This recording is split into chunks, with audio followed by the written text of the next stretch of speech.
Good morning. Today, myself, CA Bhawna Kendra, on behalf of CA Sansaar, going to share my thoughts related IFRS 16.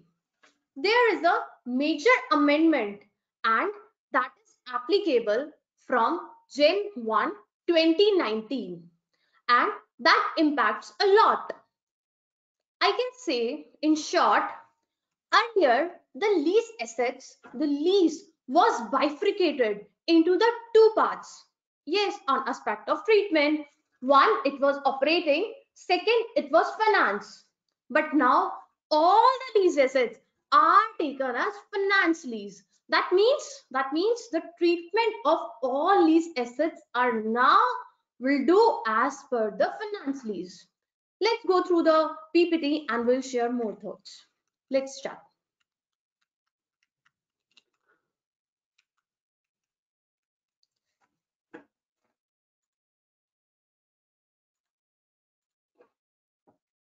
Okay. Uh, if I start with this, yes, we'll go through. Firstly, we'll go with the introduction, with the applicability, with some terminologies which we'll use further in the PPT. Next is the finance lease, it's accounting. Second is the operating lease, which is now discontinued. Then the impact of IFRS 16, the amended IFRS 16 on financial statement, and yes, we'll go through a comparative balance sheet and income statement, actually what impact we take before this amendment and after this amendment. In short, in crux, we'll check this as well. Now, as I told you that earlier, we used to bifurcate lease into the two parts. One is operating and second is finance. Operating lease where risk and reward not transferred to lessee, but the finance lease where risk and reward transfer to lease, but due to the implementation of this IFRS, all agreement of lease will be accounted as finance lease. Now, we can also go through a company, like a lot of companies, lot of companies impacted, because yes, every company use the lease asset. They do not purchase the assets. So let's take an example of Nokia. Nokia adopted the new accounting standard. Since they need to adopt, there is amendment, it is applicable, it is mandatory for every company. They adopted the new accounting standard IFRS 16, the lease on January 1, 2019. Now, this impact the accounting for their operating lease, such as the real estate and the vehicles. Now, what happened that accounted they did before the January 1, 2019. Now they need to change from January 1, 2019. Okay.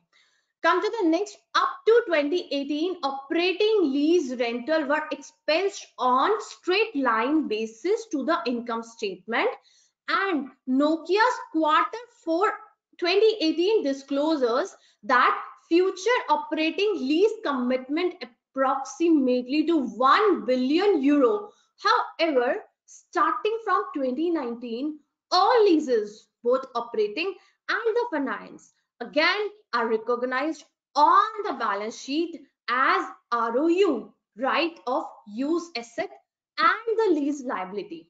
We'll go through in the further slides that how the operating lease were showing in the balance sheet and the statement, and what was the impact of financial lease on both, and now what are the changes. Okay, if I'll go through that what is the lease, let's take a slide, a graphic slide.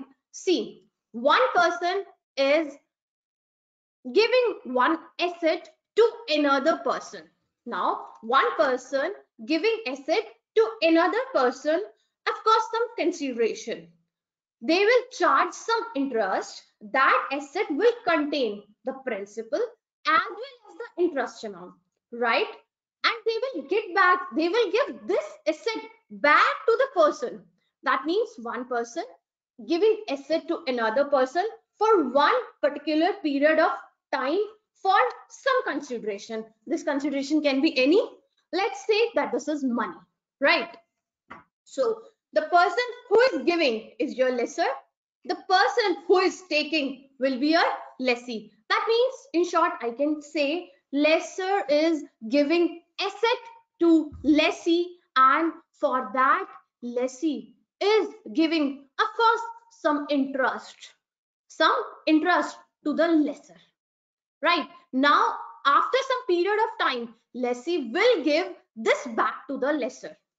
Right, in this slide we can directly see the lessor giving lease asset to lessee for a period of time and giving back to the consideration. So this is lessor, this is lessee. When this happens, that means this contract agreement is actually lease. Now, if I say about the specific IFRS 16 where it's applicable, here are the terms where it is applicable, but it is optional for some of the contract. They can take it as lease, they don't want, they cannot take it as a lease, right?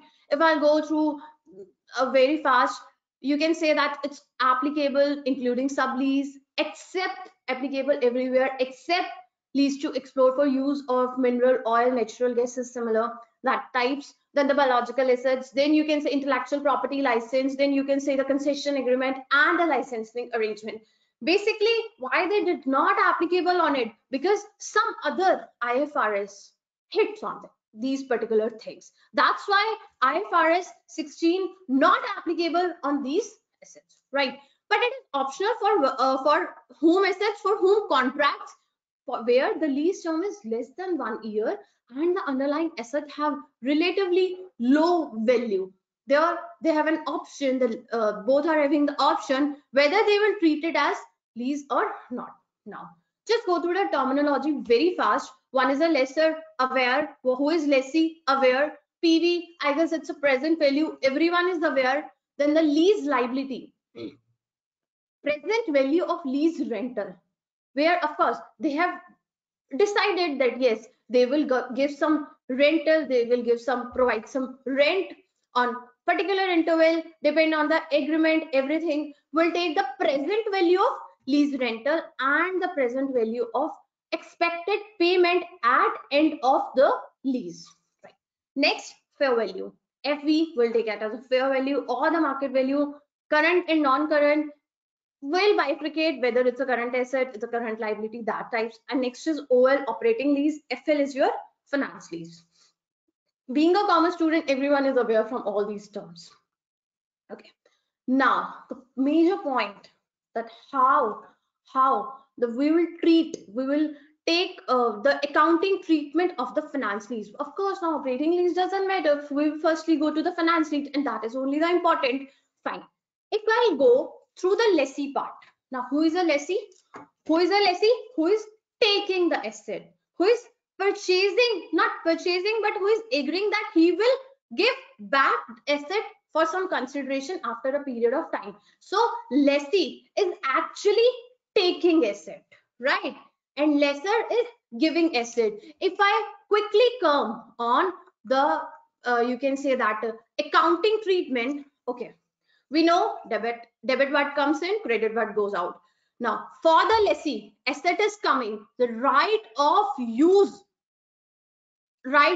for that asset is coming. Simply it will debit the right of use asset debit. For the lessor, asset is going, so it will credit. Debit what comes in, credit what goes out. For the lessee, asset is coming, right of use asset debit. For the lessor, asset is going to asset, it will credit. Now again, for the lessee, now just focus on the lessee. He is getting the right of use asset, but a liability is actually creating on it. So to lease liability. So if I can say that initial recognition at the time of execution of lease, what will be the accounting entry? The right of use asset debit to lease liability. Now if I'll go through some of the parts, what is a right of use asset? What you will take? Amount for lease liability 1, lease payment before on commencement date, lease incentives 2, initial direct cost 3, estimate of dismantling cost 4. This whole will make the right of use asset, right? And what will take the lease liability? It will be your fixed payment, it will be your variable payment, it will be your residual value guarantee, it will be your exercise price of your purchase option, right? So that will create your lease liability. Now again, if I'll come accounting by the lessee, I can directly say that at the commencement, what actually they will do, the right of use asset debit to lease liability. Fine. For the lessee again, what will be the subsequent recognition? See, now he's having the right of use asset, and in the earlier slide we read that what is operating and what is financing. The finance lease is that risk and reward has already been transferred. So whenever this risk and reward is taken by the lessee, what that means, he himself will be responsible for taking the depreciation benefit.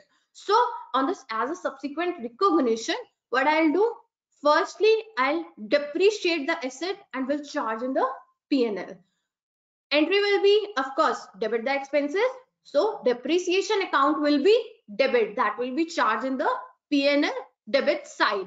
And depreciation, accumulated depreciation, is we are creating it into the balance sheet liability, right? So depreciation account debit to accumulated depreciation. Okay, here lessee will be taken as a deemed owner for the purpose of charging depreciation. Fine. After this, lessee will give some money for the interest as well. It will pay some lease liability as well, as we discussed that there will be some lease rental at a particular interval of a time. So they will, what they will do, they will pay a cash, a bank amount, anything on particular interval. Okay, so you can say big companies never take this to the cash. Firstly, they charge it to the clearing account, and then clearing account is settled with the cash account. Actually, in a big company, this type of accounting happens. Okay, now if I say what will be the entry, they are paying cash, debit part comes in, credit part goes out. So to cash, our cash is going, fine, to cash, against which we are paying the cash. One is the lease liability, one is our interest expense. Again, interest expenses are charged to the P&L. So simply there can be two, or there can be one entry mixed, that is lease liability debit, interest expense debit to clearing account, and then clearing account will be settled by the cash. This has happened in the big companies, right? If I say, we can say that if there is no initial entry at the time of execution, OL is a type of a contract when only the expense at every interval is recognized in the books. Okay, that we'll do it later. Firstly, let's complete with the FL. Okay, so you clear with this entry, there will be lessee will do first with the initial recognition, second with the subsequent recognition. The initial recognition, clear? Okay, in a simple language, initial recognition में हम क्या कर रहे हैं, right of use asset debit to lease liability, then lessee depreciation को charge कर रहा है, accumulated depreciation की liability बना रहा है, and then जो वो payment lease liability की कर रहा है हर interval पे, उसको हम लोग cash या clearance से set off कर रहे हैं along with the interest part. Now come to the lesser part. Now lesser, what lesser did? Lesser gave their asset. To asset will be credited anyhow, and lease receivable will be debited. Why? Because they are about, lessor is about to take money in the future. So the entry will be lease receivable account debit to asset. Clear? Okay. So lesser. The subsequent recognition will be lesser what he is getting the money. So cash account will be debit to against which lease receivable, because we created an asset with the name lease receivable, right? Now we are taking that, now we are we are taking the money from the lessee, then cash account will be debit to lease receivable and the interest part. So cash account debit to lease receivable to interest part. Interest will be credited because credit the income, so will interest, the P&L part will be credited. This is also presented in a graphical manner. If you read this, this is quite simple. Okay, now come to the operating lease. I don't think so that we should gave focus on it because now it is discontinued. But if we'll go that what actually we do on the operating lease, we just take it as a P&L part, but no need SLM. On the SLM basis we used to treat this operating lease, but now it is discontinued. Right now, if I can say what is the impact of IFRS 16 on the financial statement, we'll take it as example of again Nokia.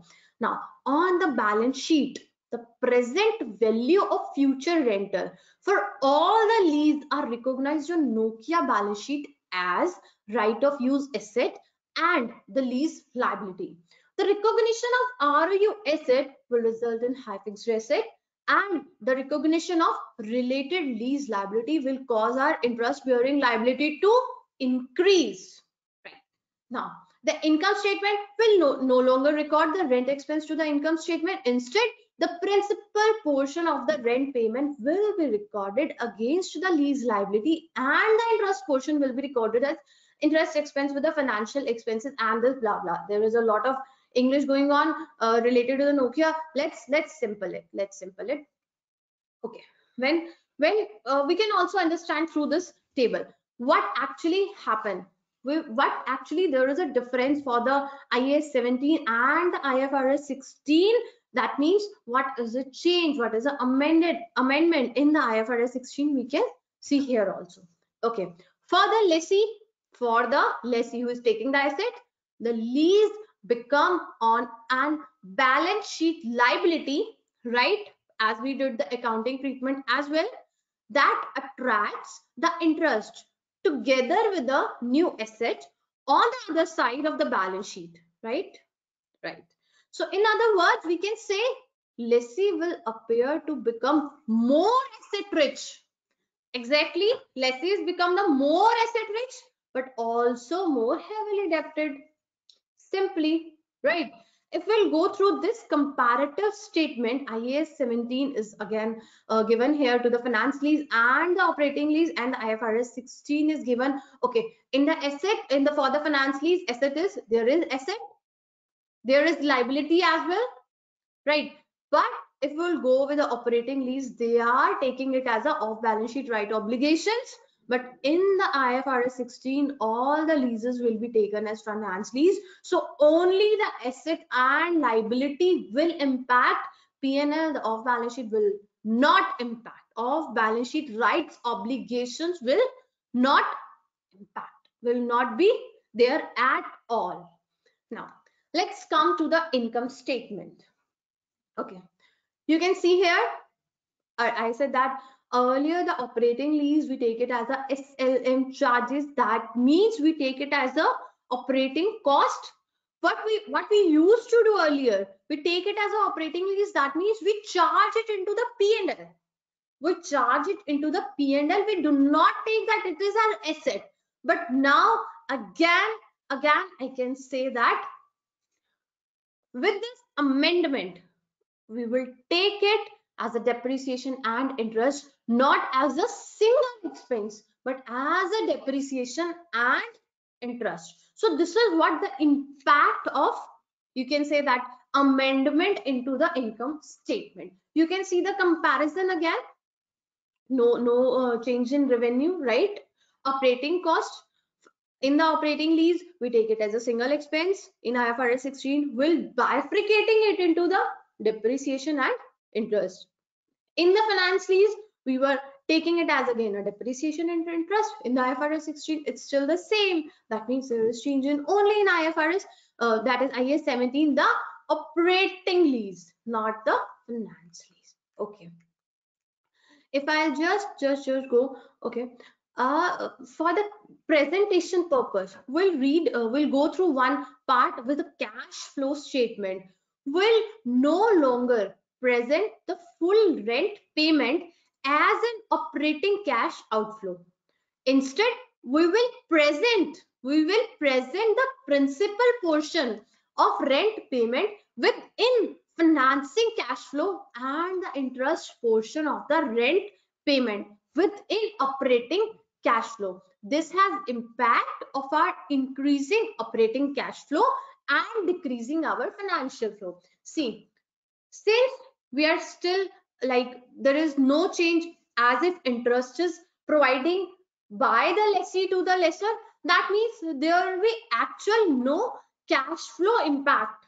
Cash will provide, cash will receive as of the same, but yes, there is some presentation changes in the cash flow. Presentations matter a lot. Okay, now what it will do, operating cash flow will increase and our financial cash flow will decrease, as you can check here as well. Here we will take in IAS 17 in the operating lease. Earlier it was taken as a operating cost. That means this single expense was taken as a operating cost. But now what we are doing, we are bifurcating it into the depreciation and the interest. Now the interest part is in the finance cost. So this is actually the point.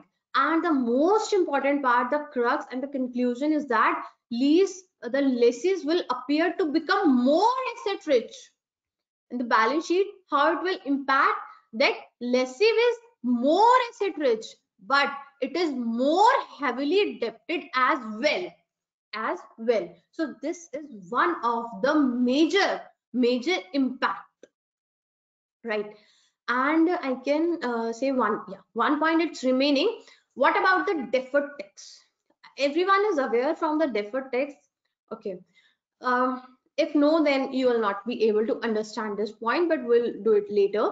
Okay, but the deferred tax, if we'll go in very short, in lease accounting, the temporary differences arise when lease income or lease expense are included in accounting profit loss in one period and included in taxable profit loss in a different period. That is timing difference. Again, it's a timing difference. Temporary difference gives rise to some potential deferred tax. I can say in very crux, change in deferred tax asset or liability is what? The right of use asset depreciation plus interest expense less the lease payments into the tax rate. Now, this is again a totally concept which is related to the deferred tax. We'll do it with the combination of the deferred tax. Okay, so this was the whole crux. Again, if I say the amendment in very short, now the lease is not classified into the two parts. Now there is no operating finance, there is only one treatment which is equivalent to the finance lease. That means every contract you will take it as a finance lease and you will treat it as the finance lease. The accounting will be according to the finance lease. The presentation on the balance sheet and the P&L will be according to the finance lease. That means the operating lease is of no, the treatment of operating lease is now nowhere exist. This is the amendment of IFRS 16 and the accounting treatment, the accounting entry and the presentation of the balance sheet and on the balance sheet and the P&L. Okay. Now what we are remaining with the practical